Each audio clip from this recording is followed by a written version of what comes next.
सच्चिदानन्दं परमसुखदं केवलं ज्ञानमूर्ति गङ्गातीर्थं गगनसदृशं तत्त्वमस्यादिलक्ष्यम् एकं नित्यं विमलवचनं सर्वधी साक्षिभूतं भावातीतं त्रिगुणरहितं सद्गुरुं त्वं नमामि। गुरुमध्ये स्थिता माता मातृमध्ये स्थित गुरुमाता नमस्तेस्तु मातृगुरु नमाम्यहम्। ध्यानमूलं गुरुर्मूर्ति पूजामूलं गुरुपदं मन्त्रमूलं गुरुवाक्यं मोक्षमूलं गुरुकृपा मोक्षमूलं गुरुकृपा। सद्गुरुदेव भगवान की जय, सच्चिदानंद भगवान की जय, प्रथम गुरु शिव भगवान की जय, आदि गुरु शंकराचार्य भगवान की जय। ओम नमो नारायण। सभी को जय श्री कृष्ण, जय गुरुदेव। सच्चिदानंद योगशाला ब्रह्म जन्मावली चैप्टर नंबर 1 माँ रेवा भाग 4 जो कि एक ऑनलाइन सीरीज़ है, उसके लेक्चर नंबर 10 में आप सभी का बहुत बहुत स्वागत है। आज हम लोग जगत गुरु आदि शंकराचार्य भगवान जी द्वारा रचित भज गोविंदम के 8 श्लोक को पढ़ेंगे और समझेंगे। ये 4 भागों में हम इसे करेंगे। 32 श्लोक हैं। आज 8, फिर 8, फिर 8 और फिर 8। तो जब शंकराचार्य भगवान जी अपने शिष्यों के साथ एक रास्ते से जा रहे थे और वहाँ पर उन्हें एक बहुत ही वृद्ध दिखाई दिए जो संस्कृत की व्याकरण को रट रहे थे। तो उन्हें देखते हुए शंकराचार्य भगवान ने फिर ये कविता की रचना की, जिसमें वे हमें बता रहे हैं कि जीवन में क्या करने योग्य है और क्या नहीं करने योग्य है। और फिर अंतिम पंक्तियों में गुरु की महिमा उन्होंने बताई है। भज गोविंदम, शंकराचार्य भगवान जी के जो गुरु थे भगवान प्रभु श्री गोविंद पादाचार्य जी, उनका नाम भी गोविंद था। तो उन्हीं भज गोविंदम मीन्स हमारे गुरु को भजो। गुरु और गोविंद दोनों एक ही हैं, तो गुरु को भजो। तो गुरु को क्यों भजना चाहिए हमें जीवन में, वो हमें समझा रहे हैं श्लोकों के माध्यम से। जो गुरु होते हैं या जो ईश्वर होते हैं एक ही होते हैं। जो ब्रह्म होते हैं, जो ब्रह्मनिष्ठ होते हैं, उनके अंदर सिर्फ करुणा ही होती है। तो वो हमें करुणा के माध्यम से हमें समझाने की, हमारे लिए उनके हृदय में इतनी करुणा है कि जो हम मोह में, माया में, इस संसार में फंसे हुए, तो हम उससे छूट करके ऐसे सत्य तक पहुँचे, अपने आप तक पहुँचे। इस के लिए वो अलग अलग तरीके से हमें समझाने की कोशिश करते हैं। अलग अलग बुद्धि के जो लेवल्स होते हैं, तो कोई किसी तरीके से समझता है, कोई मन किसी और तरीके से समझता है, कोई प्रेम देने से समझता है, कोई तर्क से समझता है। और अगर कोई इन तरीकों से भी ना समझे तो फिर उनके लिए फिर अलग अलग जैसे वेद व्यास जी ने भगवत पुराण की रचना की, तो वो अलग अलग बुद्धि के लेवल होते हैं। तो वो अलग अलग कि ठीक है, आप परम सत्य तक ना पहुँचे तो आप कम से कम भक्ति तक पहुँचे। तो ये सब करुणा ही है। तो गुरु हमसे सिर्फ करुणा ही करते हैं। गुरु करुणा सागर होते हैं, अकारण करुणा वरुणालय। तो हम लोग शुरू करते हैं, आज इसे समझने की कोशिश करते हैं। भज गोविंदम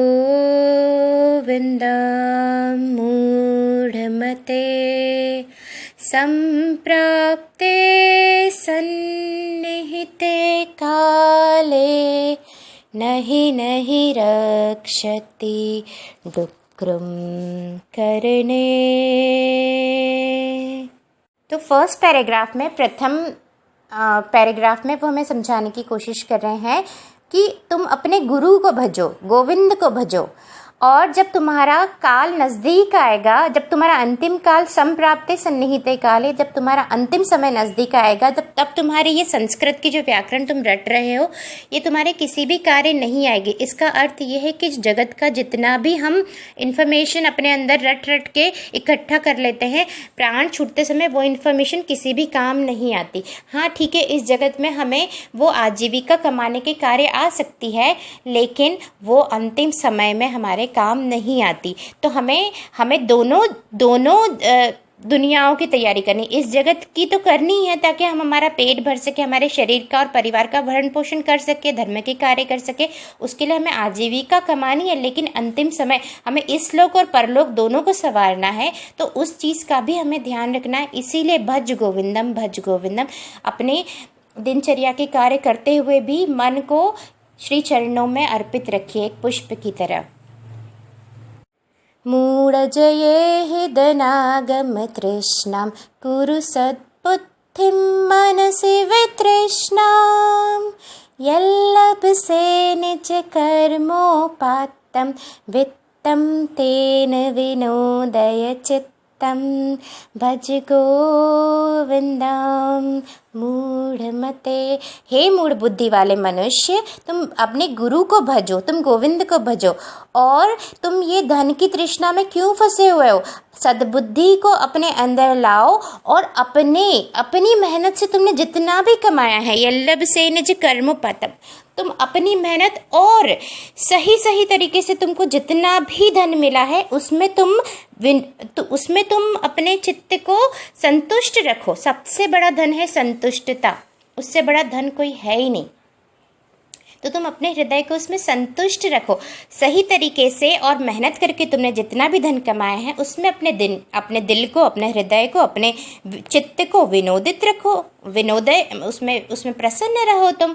और यही, क्योंकि कर्म करना हमारे हाथ में, फल ईश्वर के हाथ में, और आप मेहनत करेंगे और सही तरीके से जितना भी धन कमाएं, आपको स्टेटस नहीं देखना है कि यार दुनिया क्या कर रही, हम भी वैसे ही करें, हम गलत तरीके से चाहे कमाएं चाहे सही तरीके से, लेकिन हमारे पास भी वही होना चाहिए। नहीं, ऐसा बिल्कुल भी नहीं है, क्योंकि यहाँ जो हमने कमाया वो सब यहीं छूट जाना है। ये तो सिर्फ व्यवस्था है हमारे शरीर के पोषण के लिए। शरीर लोग आजीविका को ही अपना जीवन मान लेते हैं। आजीविका जीवन नहीं है। आजीविका सिर्फ हमारे शरीर के पोषण के लिए हमें धन देती है, और फिर दूसरी चीज़ें भी होती, रोटी कपड़ा मकान, आने जाने का खर्चा, आपका हॉस्पिटलाइजेशन, ये सारी चीज़ें। लेकिन आजीविका जीवन नहीं है। जीवन तो इस क्षण में है जहाँ आप सुख में है, संतुष्टता में है, आनंद में है, और आपका मन गुरुदेव के ज्ञान में, गुरु तत्व में समर्पित है पुष्प की तरह। तो वो है, तो हमें यही बता रहे हैं कि तुम धन की चिंता मत करो, जितना सही तरीके से कमाया है उसी में तुम आनंदित रहो। Next paragraph. नारी स्तनभरनाभिदेशं दृष्ट्वा मागामोहावेशम्,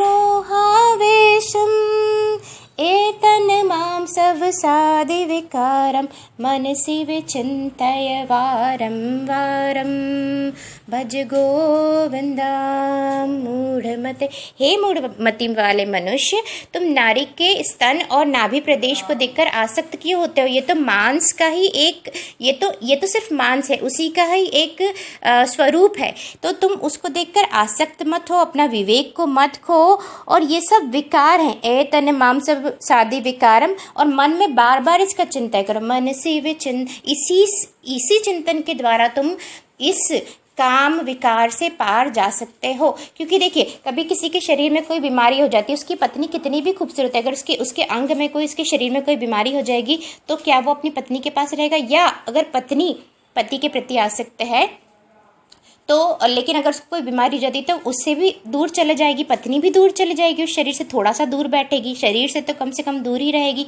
तो ये सिर्फ मांस, ये तो सिर्फ शरीर का एक मॉडिफिकेशन है, और ये हमारे हार्मोन्स हमारी बॉडी में जब ऐसे सीक्रेट होते हैं, ये बॉडीली नीड्स है, लेकिन इसके प्रति आसक्त नहीं होना है हमें, और इस सबसे ऊपर उठना है। नलिनी दलगत जलमति तरलम तत्त्वज्जीवितमतिशय चपलम, वित्ति व्याध विमानं ग्रह समस्तं लोकं शोकहतं च समस्तं भज गोविन्दं मूढमते सम्प्राप्ते सन्निहिते काले नहीं नहीं रक्षति टुक्रम करणे। ये बहुत अच्छी लाइन है। तो जिस तरह से कमल के पत्ते के ऊपर जो ओस की बूंद होती है वो ज़्यादा देर तक तो नहीं टिकती है ना, क्षणभंगुर होती है, तो हमें क्या पता कि हमारे जीवन में कितनी सांसें बची। मतलब 99% लोग क्या सोचते हैं कि ठीक है यार, अभी तो मैं यंग हूँ और अभी मैं अपने कमा लेता हूँ, परिवार बना लेता हूँ, अभी मैं सब संग्रहित कर लेता हूँ, और ये सब तो चीज़ें जो हैं जब संन्यास आश्रम आएगा, मतलब जब नेचुरली मेरा संन्यास हो जाएगा, जब मेरे शरीर से सारी चीज़ें अपने आप खत्म हो जाएगी, ये तो तब के लिए है, मतलब मोक्ष की तैयारी करना।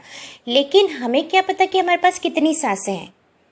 नलिनी दलगत जलमति तरलम तत्त्वजीवितमतिशय चपलम। हमारी जीवन एकदम बहुत ही नाजुक है, हमें पता नहीं कि आज सांसें है कल ना हो। तो हमें जितना हमारे शरीर के भरण पोषण की चिंता करनी, परिवार के, उतनी ही हमें मोक्ष की भी चिंता करनी है। मतलब मोक्ष के लिए भी कार्यरत होना है, गुरु को भजना है, गुरु के ज्ञान को भजना है, गुरु तत्व को भजना है। वित्ति व्याध विमानं ग्रस्तं लोकः शोकः तंच समस्तं। और आप ये समझ लो कि जिस विश्व में, जिस लोक में हम फंसे हुए हैं, वहाँ पर तो क्या है, दो ही चीज़ें हैं, या तो वो अहंकार में डूबा हुआ है, या तो वो दुख में, लोक में या फिर शोक में। या तो हम शोक में चले जाते, ओ मुझे ये नहीं मिला, मुझे वो नहीं मिला, मेरे ऐसा मेरा वैसा, ये मेरा ये, इसकी मृत्यु हो गई, मेरे उसकी मृत्यु हो गई। या हम अभिमान में रहते हैं कि मैं सर्वश्रेष्ठ हूँ, मैं ऐसा हूँ, मैं वैसा हूँ। अभिमान और लोकम शोकम, सारा संसार इसी में डूबा हुआ है।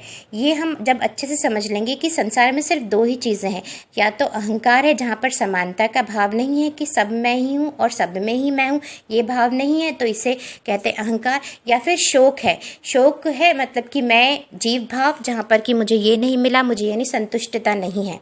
तो ये दो चीज़ों में ही सारा संसार डूबा है। तो तुम संसार की चिंता तो करो ही मत, तुम सिर्फ अपने गुरुदेव के श्री चरणों में, उनके ज्ञान में अपने मन को समर्पित करो और उनके वचनों पर चलो। यावत् वित्तोपार्जन सक्तः तावन्निज परिवारो रक्तः पश्यज्जीवति जर्जर देह वार्तां कोऽपि न पृच्छति गेहे भज गोविन्दं मूढमते।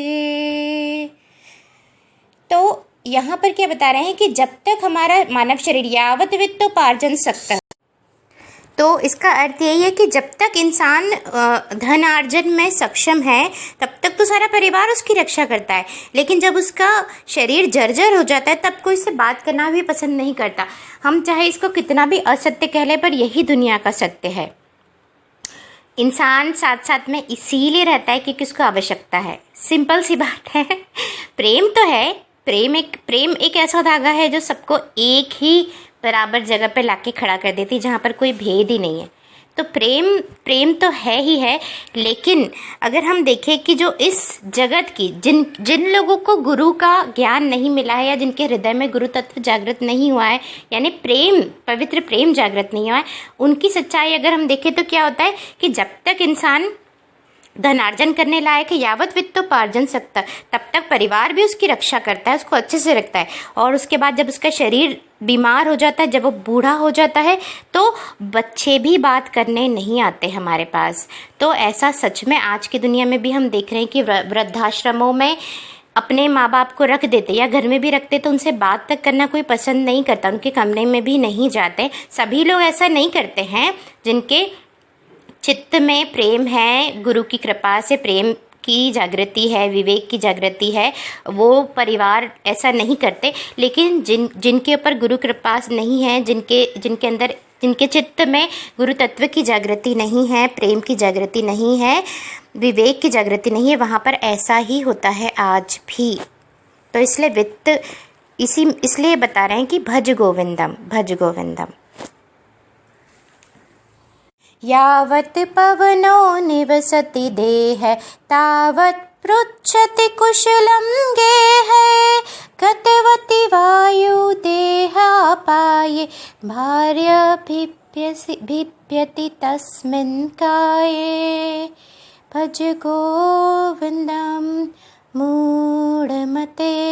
तो आप शरीर को तो लेके इतना चलिए ही मत, क्योंकि जब तक शरीर में प्राण है तब तक सब लोग आपकी कुशलता पूछ रहे हो। जैसे ही प्राण निकलते हैं शरीर से 1 घंटे में ही शरीर सड़ने लगता है, और जो पत्नी जो बच्चे आपसे इतना प्रेम करते हैं वो भी उससे विभत्सना करते हैं, उस शरीर से दूर भागने लगते हैं। ये तो 100% हर हाल में सत्य है। तो शरीर के लिए सिर्फ उतना ही करना है, धनार्जन करना है, उसको फिट रखना है, लेकिन शरीर को ही मैं मान लेना ये सही नहीं है। तो भज गोविंदम भज गोविंदम भज गोविंदम भज गोविंदम। बालस्तावत् क्रीडासक्त तरुणस्तावत् तरुणीसक्तः वृद्धस्तावत् चिन्तासक्तः परमे ब्रह्मणि कोऽपि न सक्तः। हम क्या कहते हैं, बाल अवस्था में तो क्रीड़ा मतलब खेल की आसक्ति होती है। फिर जब तरुण अवस्था, जब हम यंग हो जाते हैं तब तरुणी या तरुण की आसक्ति होती है। लड़का को लड़की की, लड़की को लड़के की, हार्मोन्स उनका प्ले करना स्टार्ट कर देते हैं। तो ये विवेक होना चाहिए हमें, कि हम देख पाए कि ये हम नहीं है, ये हमारी बॉडी के अंदर उठे हुए हार्मोन्स है, ये शरीर है। इतना तो विवेक हो हमें। और बचपन में किसकी आसक्ति होती, खेल की। तरुण अवस्था में तरुणी या तरुण की। वृद्ध अवस्था में चिंता, वृद्ध जब हो जाता है तो हमें चिंता सताती है कि हमारा क्या होगा, हम मर जाएंगे, ये होगा, हमारे बच्चों का क्या होगा। पर ब्रह्मण को, ब्रह्मणी को पिना, ब्रह्मणी मीन्स ब्रह्मन, मतलब सत्य की आसक्ति किसी को भी नहीं होती इस जगत में, जब तक उसे गुरु की कृपा से गुरु का सानिध्य नहीं मिलता। ईश्वर का सानिध्य, ईश्वर या गुरु एक ही है, उनकी कृपा से गुरु सानिध्य नहीं मिलता, सत्य का ज्ञान नहीं मिलता। तब तक बाल अवस्था क्रीड़ा, बचपन में खेल, तरुण को तरुणी, वृद्ध को चिंता, पर ब्रह्मण की चिंता, ब्रह्मणी की चिंता किसी को नहीं होती। ब्रह्मणी मीन्स सत्य, ब्रह्म। काते कांता कस्ते पुत्र संसारोऽयमतीव विचित्रः कस्य त्वं कः कुत आयातः तत्त्वं चिन्तय तदिह भ्रातः भज गोविन्दं मूढमते सम्प्राप्ते सन्निहिते काले नहीं रक्षति टुक्रम करने। जब भी मैं शंकराचार्य भगवान को गाती ना, मेरे हृदय चक्र में कुछ कुछ कमल के फूल खिलने लगते हैं। तो गुरु होते ही ऐसे, गुरु का नाम लो या उनकी सेवा करो या उनसे संबंधित हम कुछ भी करते हैं तो हमारा हृदय कमल खिल जाता है पूर्ण रूप से, और हमारे अंदर हम पूर्ण रूप से निर्मल हो जाते हैं। गुरु के चरणों में बैठे हों, चाहे हमारा मन गुरु के चरणों में हो, चाहे हम गुरु की सेवा कार्य कर रहे हों, तो ऐसी ही होती गुरु की महिमा। तो जो आज का जो लास्ट पैराग्राफ है 8th, काते कांता कस्ते पुत्र, कौन है तुम्हारी पत्नी, कौन है तुम्हारा पुत्र। ये संसार तो बड़ा ही विचित्र है, क्योंकि तुमको लगता है जो तुम्हारी पत्नी है वो तुम्हारी पत्नी है, जो तुम्हारा पुत्र है वो तुम्हारा पुत्र है, लेकिन देखा जाए तो ये तो सिर्फ एक मिट्टी का घड़ा है, मिट्टी का खिलौना है। और ये जो तुम उसके अंदर, जो तुम्हारी पत्नी के अंदर जो तुम सद्गुण भी देख रहे हो या दुर्गुण भी देख रहे हो, या पुत्र के अंदर भी जो सद्गुण है या दुर्गुण है, ये जो गुण है ये भी प्रकृति जन्य है। तो जो तुम पत्नी मान रहे हो या जो पुत्र मान रहे हो, वो तो सिर्फ गुण है, तीनों गुणों का खेल है, सत्व रजस तमस और प्रकृति, 5 तत्वों से बना शरीर है। तो ये जो मैं और मेरा का भाव है, मैं का भाव है तो मेरा का भी भाव है।